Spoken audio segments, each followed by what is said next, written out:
படத்தோட டைட்டில் எனக்கு ரொம்ப பிடிக்கும். என்ன முருகர் பேரு.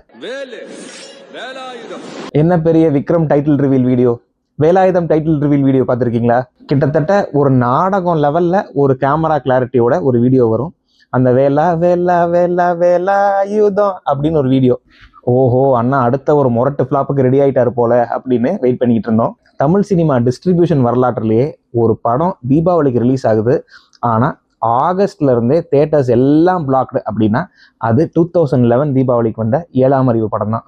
கஜினிக்கு அப்புறம் சூர்யாவும் ஏஆர்எம்மும் ஜாயின் பண்றாங்கன்னு ஒரு ஹைப்பு, படத்தை உதயநிதி ஸ்டாலின் மிகப்பெரிய பட்ஜெட்ல தயாரிக்கிறாருன்னு ஒரு ஹைப்பு, படத்தோட வில்லன் யாரோ டான்லியா சைனால இருந்து வந்திருக்கான் அப்படின்னு ஒரு ஹைப்பு, அப்படி மாறி மாறி ஹைப் ஆகி படத்தோட எக்ஸ்பெக்டேஷன்ஸ் எங்கேயோ போயிடுச்சு. இந்த டைம் எந்த ப்ரொடக்ஷன் கம்பெனியோட இன்டர்வென்ஷனும் இல்லாததுனால அண்ணா ஒரு முடிவு எடுக்கிறாரு. எத்தனை தேட்டரை யார் பிளாக் பண்ணியிருந்தாலும் பரவாயில்ல, என் படம் 2 தியேட்டர்ல ரிலீஸ் ஆனாலும் பரவாயில்ல, இந்த படம் தீபாவளிக்கு வந்தே தான் ஆகணும் அப்படின்னு ஒரு முடிவு.